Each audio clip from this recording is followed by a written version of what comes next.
예, 총리님.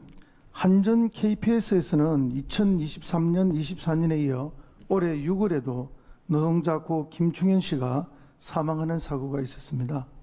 한전 KPS가 2025년 고용노동부에 제출한 2000년에서 24년 산재 사망사고 현황에는 산재 사망자가 2명으로 되어 있습니다. 그런데 한전 KPS가 2025년 올해 기획재정부에 제출한 안전경영책임보고서에서는 20년에서 24년까지 산재 사망자 수는 단 한 명도 없는 0명으로 되어 있습니다. 화면 좀 보여주시죠.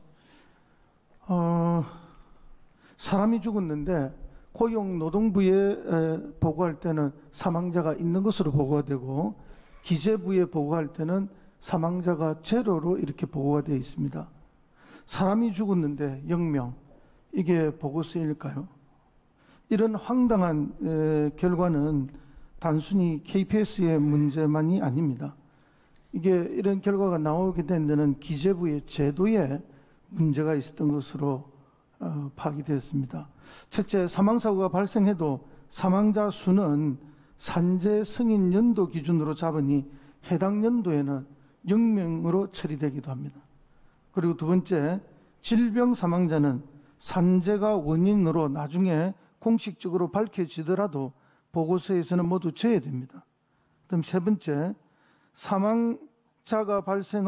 사망사고가 발생한 회사가 하청일 경우에는 직원이 죽어도 원청 보고서에만 기록이 되고 정작 자기 회사 보고서에서는 빠지게 됩니다. 결국 우리 직원이 죽었는데 우리 보고서에는 없습니다. 이런 기본적인 현상이 벌어지는 것이죠. 노동자의 죽음이 회사 간의 장부에서 이리저리 떠도는 숫자로 전락하게 됩니다. 이 기재부의 제도 개선이 필요하다고 생각합니다. 총리님, 부총리님, 제도 개선 좀 해주시겠습니까? 예, 제가 답변 좀. 네, 그러시죠. 네.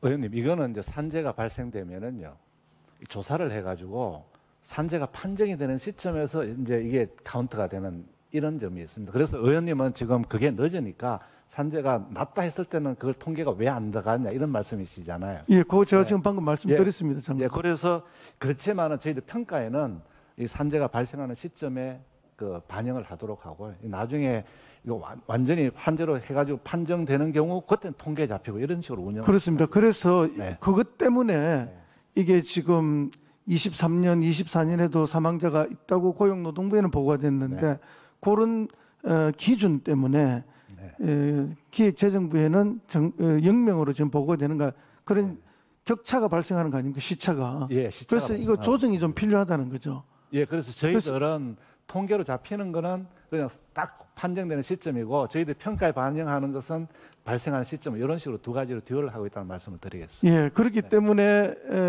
사실은